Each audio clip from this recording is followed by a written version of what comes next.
Bhagyanagaram digital Hyderabad అయింది. నగరంలో ఎక్కడ చూసినా డిజిటల్ పరికరాలే కనిపిస్తున్నాయి. ఒక వ్యక్తి గడప దాటి ప్రయాణించాలంటే తక్కువ 2 మొబైల్ ఫోన్లనైనా మోసుకెళ్తున్నారు.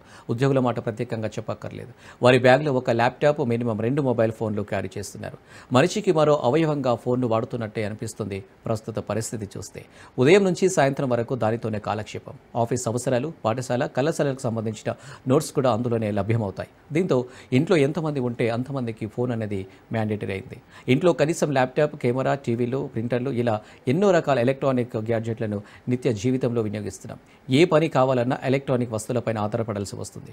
కొన్ని రోజులు ఎలక్ట్రానిక్ వస్తువులు వాడటం, కొత్త వర్షన్ అందుబాటులోకి రావడంతో వాటిని ఇంట్లో ఓ మూలాన పడేయాల్సి వస్తుంది.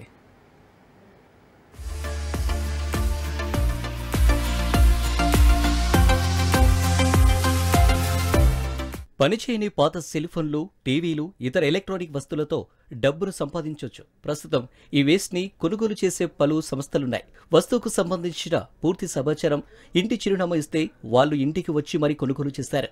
ఆ వస్తువు స్థితిని బట్టి డబ్బు చెల్లిస్తారు. ఆయా ఎలక్ట్రానిక్ వస్తువులు పనిచేయకపోయినా అందులోని భాగాలను రీసైకిల్ చేసుకోవచ్చు. అవి కొత్త వస్తువుల తయారీకి ఉపయోగిస్తారు. ఇతర ప్లాస్టిక్, మెటల్ పరికరాలను రీసైకిల్ చేస్తారు.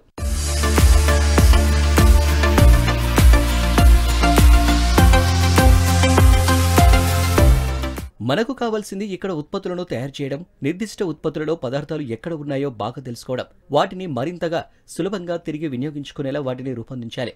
మెరుగైన లేబులింగ్, నిర్మాణం వల్ల భాగాలను మరింత సులభంగా తిరిగి ఉపయోగించుకోవచ్చు. విలువైన ఖనిజాలను లోతట్టు ప్రాంతాల నుండి రక్షించవచ్చు.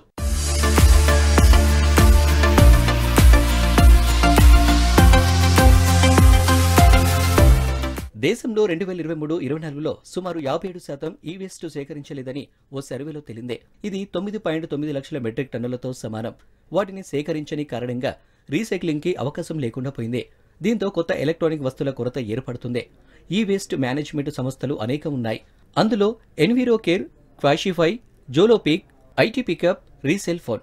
వెబ్సైట్లోకి వెళ్లి అమ్మేయాలనుకుంటున్న వస్తువుల వివరాలను, చిరునామాను ఎంటర్ చేయాలి. వాళ్లకి రిక్వెస్ట్ వెళ్ళగానే మనల్ని సంప్రదిస్తారు.